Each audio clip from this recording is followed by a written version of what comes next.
Cuarto punto del niyama, swadhyaya, o estudio.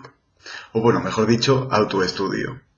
Igual que decíamos que tapas era autodisciplina, mejor que disciplina, el swadhyaya también puede definirse como autoestudio. Y esto es muy importante. Y hay que diferenciarlo del estudio. Estudio a veces se entiende como ir a hacer un curso, ir a la universidad, ir a una escuela y estudiar. Y autoestudio también puede relacionarse con la autodidacta, o la persona autodidacta.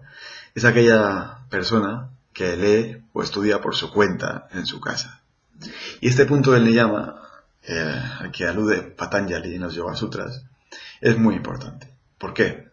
Porque el autoestudio, aparte de ser otra rutina, otra autodisciplina, otro hábito importante, va a ordenar nuestra mente.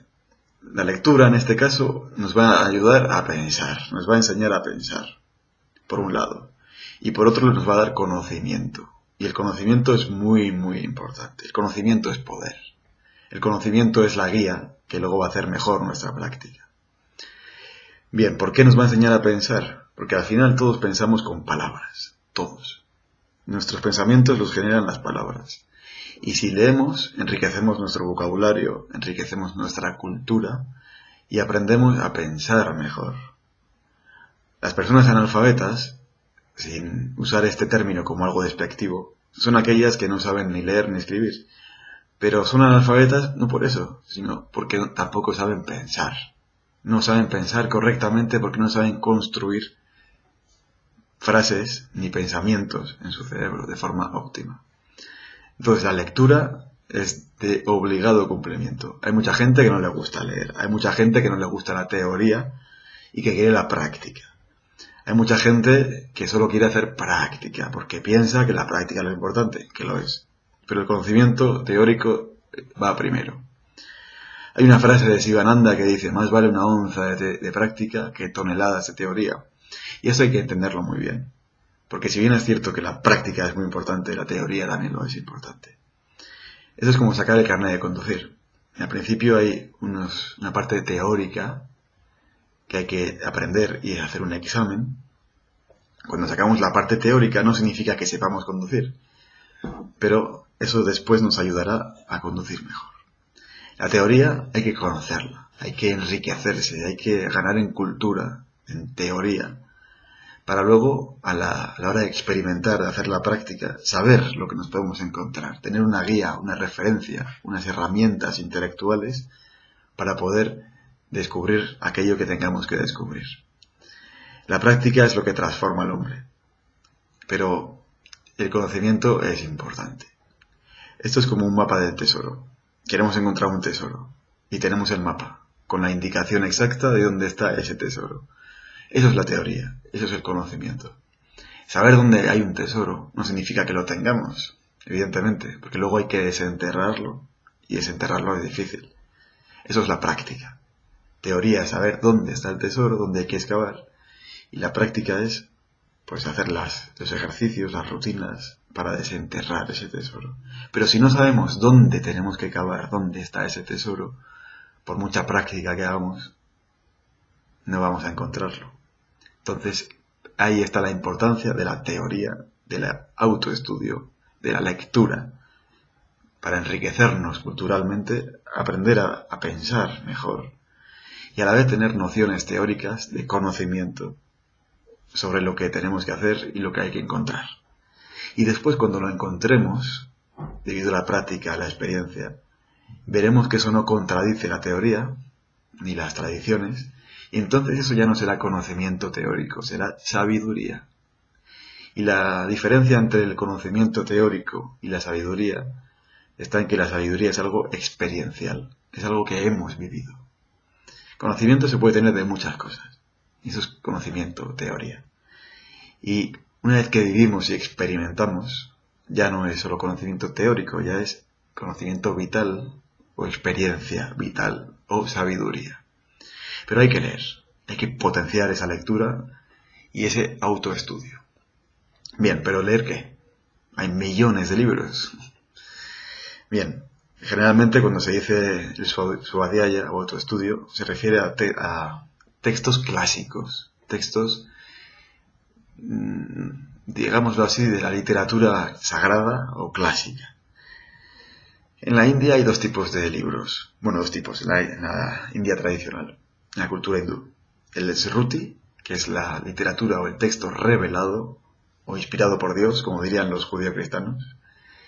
Y después está el Smriti, que es lo recordado, ya escrito por los hombres. Bien, dentro de la tradición hindú o indica o yógica, tenemos como textos importantes el Bhagavad Gita. El Bhagavad Gita es el texto clásico por excelencia. Tenéis un curso de Bhagavad Gita que grabé hace un tiempo. Está narrado y explicado. Lo podéis encontrar en mi canal. Si no, pues podéis leerlo y cualquier duda me comentáis. Después están los Upanishads, que es la literatura clásica de la India, una gran sabiduría. Esto se considera como Smriti, textos revelados. Después tenemos los Yoga Sutras de Patanjali, un texto muy importante. Los aforismos del padre del yoga. También tenemos por aquí el Vivekasudamani de Sankara, texto clásico muy importante de la filosofía Advaita Vedanta. Después hay muchos más. El Yoga Vasista, Hatha Yoga Pradipika, Geranda Samhita, textos clásicos de yoga, que nos van a ayudar primero a entender, a conocer la teoría, a embebernos o enriquecernos de las fuentes clásicas. Pero no solamente nos tenemos que quedar ahí, hay que estudiar de todo, de otras tradiciones. Pues, por ejemplo, la más conocida, la Biblia. La Biblia es el libro texto clásico por excelencia de la tradición judeo-cristiana. Un gran libro de sabiduría. Ojo, no hay que confundir la religión con esto, no hay que confundir. Estamos hablando de un autoestudio, de enriquecernos, de adquirir conocimiento de las tradiciones de todas las épocas y lugares. El Zohar también, dentro de la tradición judía, de la mística judía, es un libro impresionante, excelente. El Zohar. En la tradición china tenemos el Tao Te Ching, el Lao Tse, un pequeño librito de sabiduría. Las Analectas de Confucio también tenemos. En la tradición persa tenemos el Zen-Avesta de Zaratustra, Zoroastro. En la tradición budista tenemos el Dhammapada, el Canon Pali de Buda, el Siddhartha Gautama. Tenemos infinidad de tradición, de textos. Aquí tengo un ebook, un lector electrónico, un gran invento, ya que me ahorra comprarme y tener mucho espacio de libros de papel. Una cosa importante, para no fomentar la piratería. Todos los textos que tengan ya más de 80 años forman parte del dominio público de la humanidad. Y están libres de derechos de autor. Y hay muchas versiones de libre descarga. Os podéis descargar una infinidad de libros de libre descarga, de descarga legal. Todos los textos aquellos que tengan más de 80 años. Si el texto tiene menos de 80 años, pues tendrá a lo mejor derechos de autor. Si el autor está vivo, pues seguro tendrá derechos de autor. Entonces, pues tenemos que comprarlo. Y eso, por favor, los escritores, pues agradecemos que se compren nuestras obras y no se pirateen. Cuando nos muramos, pues ya estarán de dominio público y se podrán descargar. Pero bueno, yo en este caso, en mi lector electrónico tengo pues a lo mejor 500, 1000 libros de todas las tradiciones, de todas.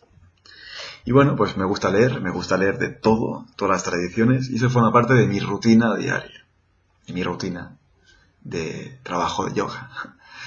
Mucha gente se piensa que hacer yoga es solamente estar en la esterilla y hacer ejercicios, hacer asanas, respiraciones y meditar. Pues como veis, el estudio también forma parte de la rutina del yogi. Bien, lo dicho, textos de la sabiduría clásica, de la sabiduría tradicional. Hoy en día hay millones de libros, cualquiera nos puede servir, pero como decía mi maestro, decía que las hojas en blanco se dejan escribir cualquier cosa. Y luego se publican. Y parece que por el hecho de estar publicadas tienen autoridad. Y a lo mejor no están en lo cierto, a lo mejor son erróneas o equivocadas, y hay que usar el discernimiento para saber qué es lo que leemos y qué es lo que nos creemos después. el discernimiento, porque no por el hecho de estar escrito ha de ser necesariamente algo verdadero o cierto. En cambio, si tiramos de la tradición de los libros clásicos que han pasado centurias y milenios, y los han leído miles y millones de personas, es porque tienen un cierto pozo de verdad, cierta reminiscencia de verdad. Entonces se dice que esos son los textos clásicos sagrados que han de primar en nuestro estudio. Los que os he nombrado, hay muchos más. Si alguien quiere una recomendación más extensa, pues que me escriba y se lo digo. El estudio. Saber, conocer, conocimiento es poder. Saber lo que vamos a encontrarnos, lo que hay por delante, lo que hay allí. Y luego cuando practiquemos, cuando hagamos una práctica, sobre todo en meditación, y vayamos hacia adentro y encontremos cosas, pues veremos, esto me suena. Me suena porque lo he leído en alguna parte. Y esto no contradice esa verdad. Entonces, pues probablemente sea cierto. Y cuando encontramos algo, ya no es conocimiento teórico, ya es experiencia, ya es sabiduría, ya es nuestro. Entonces no hay que confundir nunca esto. Porque mucha gente le tiene cierta aversión a la teoría, porque se piensa que todo es aire. Y que es mejor la práctica que la teoría. Que una onza de práctica vale más que toneladas de teoría. Pero si os fijáis bien, leer, por ejemplo, es una práctica intelectual. ¿Veis? Es práctica intelectual. Estamos trabajando la mente, trabajando el cerebro. Nos estamos culturizando. Estamos teniendo una rutina y una disciplina intelectual. Aumentamos nuestro vocabulario, aumentamos nuestra cultura y nos vamos llenando de información, que luego habrá que contrastar y discernir. Pero es una práctica intelectual. Entonces, esa excusa ya no vale para la gente que dice, yo no leo, o no me gusta la teoría, o me salto la teoría, porque a mí lo que me interesa y lo que más importante es la práctica. Porque lo dice Sivananda incluso. Más vale una onza de práctica que toneladas de teoría. Ojo, eso hay que tomarlo con cierta perspectiva. La lectura es práctica intelectual. Y sí que es cierto que una onza de práctica vale más que teorías de toneladas, toneladas de teoría, pero cuando tenemos las toneladas de teoría. Si no las tenemos, pues al final somos unos ignorantes y podemos hacer 1000 cosas o cavar en 1000 sitios diferentes y no encontraremos ningún tesoro, porque hay que saber dónde excavar. El conocimiento es poder. Y el conocimiento siempre ha estado guardado y resguardado para los iniciados. Y siempre ha sido de difícil acceso a los profanos. Entonces el conocimiento siempre ha estado muy oculto y siempre ha estado resguardado y no se le daba a cualquiera. Hoy en día, ¿qué pasa? Justo todo lo contrario. Hoy en día todo el mundo tiene acceso al conocimiento. Todo el mundo puede conectarse a internet o ir a una biblioteca o una librería y tener acceso al conocimiento. El problema está en que hay tanto conocimiento, tanto, y tan disperso, que cuesta discernir lo cierto de lo no cierto. Cuesta discernir la paja del grano. Entonces la gente sigue sumida en cierta ignorancia, porque hay tantísimo conocimiento, tantas ideas que se contradicen unas a otras, o que se contrarrestan, o que se niegan, y al final estamos igual de perdidos. Es lo que se conoce como información, desinformación y contrainformación. 3 corrientes. Porque al final hay una corriente en este mundo que le interesa que la gente esté sumida en la ignorancia. Y se puede mantener a la gente en la ignorancia de muchas formas. La primera es denegando el acceso al conocimiento. Eso fue en épocas pasadas. La segunda es teniendo mucho conocimiento pululando por el mundo, pero que es necesario discernir porque hay mucha falsedad dentro de la verdad. Y la otra es manipulando la información, o manipulando o dándola en dosis que nos interesan. Entonces, recordad, hay mucha falsedad dentro de la verdad. Los textos clásicos se salvan, aunque algunos están muy manipulados y muy capados, ya que las traducciones son traducciones de traducciones de traducciones, y mientras tanto, el intérprete o el traductor le ha ido dando su versión, o ha ido quitando y añadiendo cosas que le interesaban. Por eso, si conseguís una versión en idioma original, pues mucho mejor. Pero de todas formas hay que estudiar, hay que leer y después tener sentido común y espíritu de autocrítica para decir, bueno, esto puede ser verdad, esto puede ser medio verdad y esto es una falsedad porque desafía el sentido común y contradice lo que han dicho otros maestros. Si contradice con mucho descaro lo que han dicho otros maestros en el pasado, habría que desconfiar un poco.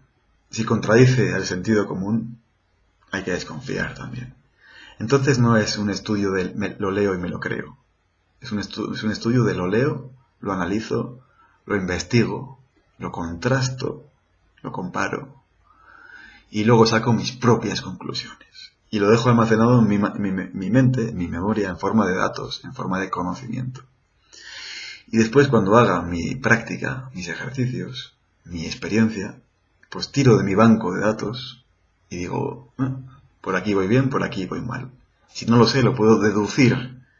Lo deduzco basándome en conocimientos que tengo de cosas similares.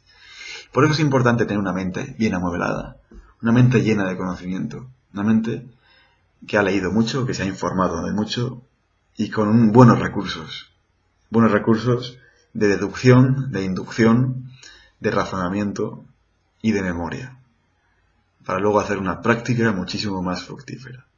Y esto os lo digo porque lo veo mucho, veo gente que no le gusta nada leer, ni le gusta nada informarse. Solo hacer, práctica, pum, pum, pum, hacer. Y como hago, ya está. Y al final ves que esa práctica, pues, no es todo lo fructífera que podría ser si tuvieran más conocimiento. Y por el contrario, gente que solo lee, conocimiento, leer, y luego apenas tiene experiencias vitales, apenas practica nada, y al final eso es aire. Y se nota. Cuando alguien habla y no sabe de lo que está hablando, se nota. Sí, me he leído 3 libros, pero ese conocimiento no es tuyo. Es algo que has leído. Para que sea tuyo tienes que leerlo y después practicar y llegar a unas conclusiones tuyas, experienciales, y entonces ya tus palabras son vivas porque tienen tu experiencia. No es solo teoría pura. Y eso también hay mucha gente. Mucha teoría y poca práctica. Entonces hay que contrarrestar, hay que conjugar esos dos aspectos. Hay que leer y hay que practicar. Porque si no nos perdemos o en el exceso de intelectualismo o en el exceso de materialismo, pragmatismo, y al final tenemos carencias. Entonces, esto es importante, suadhyaya, el autoestudio, dedicar pues un tiempo al día a el estudio. Puede ser media hora, 1 hora, 2, depende de vuestras capacidades o vuestro tiempo. Pero tener siempre algún libro a mano. No todo tiene que ser de tradición espiritual, puede ser también clásicos. Los clásicos greco-romanos, los clásicos de la literatura misma de ficción, también nos ayudan a enriquecernos, a culturizarnos, a tener perspectiva, a tener visión. Leer, lo que sea, leer. El conocimiento nunca ocupa lugar. El conocimiento es vida. El conocimiento y la lectura nos enseñan a pensar, nos enriquecen. Y nos ayudan a luchar contra la ignorancia, que tanto pulula por este mundo. Pero ojo, no hay que perderse nunca, ni creerse que ya lo sabemos todo, porque si nos creemos que lo sabemos todo, mal vamos. Bien, pues suadhyaya, práctica intelectual, autoestudio. Lo dicho, podría extenderme un poco más, pero yo creo que ya lo he dicho suficiente. De hecho, ya me he extendido bastante. Así que ya sabéis, agregar algo más a vuestra rutina diaria. No solamente hacer asanas, pranayama y respiración, también leer y estudiar. De todo, de todas las tradiciones, de todas las culturas. Y luego tener ese espíritu de autocrítica para llegar a vuestras propias conclusiones. Y entonces vuestro conocimiento será vuestro, será algo vivo, será sabiduría y no mero conocimiento teórico. Pues nada, concluimos este 4.º del niyama, el suadhyaya.